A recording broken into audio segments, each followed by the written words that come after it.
केन्दुझर जिला घसीपुरा ब्लॉक पुराणा बांधगोड़ा गाँ से दिन थिला 1978 मसीहा एप्रिल मासर 16 तारिख समय अपराह्न 4टा पाखापाखि। एही समय रे आकाशरे घुटी आसिला कला बादल।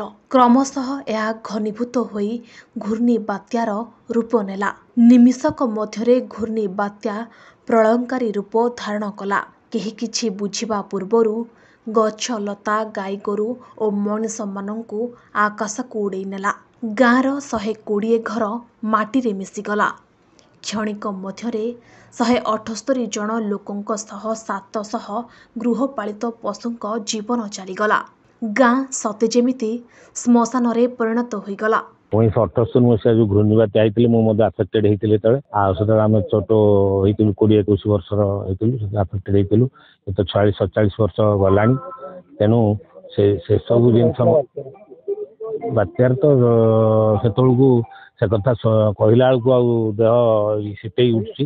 178 जन मरी 900 केते हस्पिटालाइज आम होती तेणु से दिन कथा कहला बेलू तो न कहले मत भल जहाँ हूँ दीर्घ बहुत दिन गलानी तेणु से विषय किसी बेसी तो कहीहबनी जहाँ तो गला गला एति कह जो श्रुति स्तंभटा ये श्रुति पालन करुँ सब 78 मसीह जो मैंने मरीज से श्रुति जो प्रति वर्ष एमती पालन हो तिल तर्पण सकाल हो नाम संकीर्तन होती हुए किंतु ए वर्ष कहीं जो इलेक्शन चलू कोड ऑफ कंडक्ट लागू हम बोली समस्ते कहले तेणु ये मीटिंग फिटिंग कलु नहीं आर वर्ष ठू हम यह कथा से दिन था 1978 मसीहा एप्रिल 16 तारिख 3टा 46 मिनिट हठात गोटे प्रलयंकारी घूर्णिबात्या आसीगला जहाँफल गाँटा पूरा अंधार बेसीगला।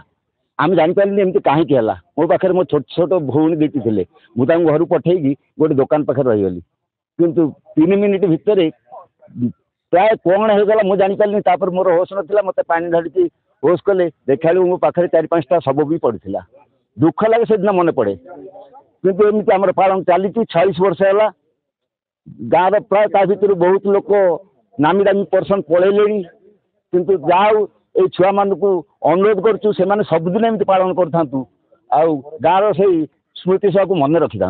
1978 मसीहा एप्रिल 16 तारिख ठारू आज के होगा 46तम जो स्मृति सम यही 46 वर्ष मध्य प्रतिवर्ष आमर ये महान आत्मा सदगति निमित्त प्रार्थना करा जाए। आउ गाँव समस्त व्यक्ति आसी महासमारोह पालन करती आउ गाँ यही महान आत्मा जो चली जाती फल आज गाँव में आमर बहुत डेवलपमेंट काम हो गाँव में गोटे मेडिकल हाईस्कल टे रास्ता घाट सब सुविधा है महान आत्मा जो था ना कहीं से भलर था ईश्वर भल रखी था। आउ सर्वशेष यही गाँव लोक मान मोर विशेष अनुरोध प्रति वर्ष समस्ते यही धर्म जातिगत निर्विशेष दलगत निर्विशेष समस्त आसिक कम जोग देवाई मुझे विशेष अनुरोध करुँची कहीं किसी भेदभाव भूली समस्त ये आसवा उचित। आज गोटे आम अत्यंत दुखर दिन एवं आज गोटे आम समग्र गाँव प्रत्येक परिवार एक दुखर दिन आज समस्त परिवार जड़े ना दिज कहीं ना कहीं जड़े मृत्युवरण करमती एक अकस्मात विपत्ति आसला ता अत्यंत दुखदायक। तो सर्वप्रथम आगे दिगंबर जो मैंने आमर से दिन एक अकाल वियोग घटी से प्रति एक श्रद्धांजलि जनाऊँगी और अमर आत्मार सद्गति कामना करुच्ची। सबुठ दुख एवं परितापर विषय आम गाँव जोटा ना पुराणा बांधगोड़ा से सारा विश्व प्रसारित होता एभली एक दुखद दिन बोध हुए पृथ्वी के आगुरी आसी नाला। गोटे दिन में 178 लोक गोटे गाँव मरीजा मात्र 3-4 मिनिट भितर यह विरल। आज पर्यंत बोध हुए पृथ्वी पृष्ठ कौन घटना घटी ना कि सब दुख एवं परितापर विषय एत बड़ गोटे घटना घटी जाइए। गाँ लोक तो प्रत्येक वर्ष आम पालन करुचु यह आम कर्तव्य आमर पूर्वज मन पकेबा एवं आमर पूर्वपुरुष को श्रद्धांजलि जनइबा किंतु बड़ दुखर कथा हूँ प्रशासनिक क्षेत्र में कौन तत्परता ना केबे भी ना। आम प्रत्येक वर्ष एक कथा कही आसुचु ये जो स्मृतिपीठटी होती यहाँ जंगल जमी जाऊँगी बर्तमान फॉरेस्ट लैंड एटा कौन डेभलपमेंट कम भी पार ना गोटे स्मृतिपीठटा सजाड़ी रखार सौंदर्यीकरण कर जो व्यवस्था करने कथा ताहा हो पार ना।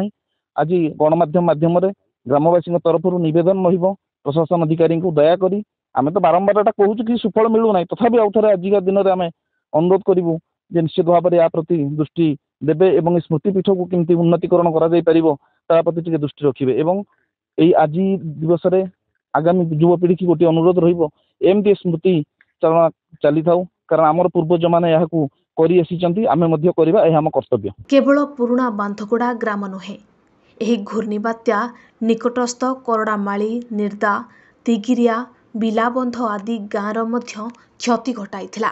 घटना परे देश विदेशरू छुटिथिला सहायतार सुଅ।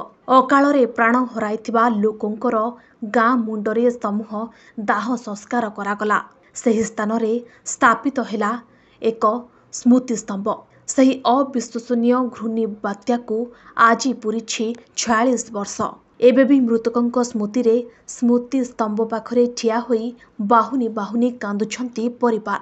ଅନ୍ୟପଟେ ଆଜିର ଦିନ ଆସିଲେ ଦେହ ଶୀତେଇ ଉଠେ ଗ୍ରାମବାସୀଙ୍କର।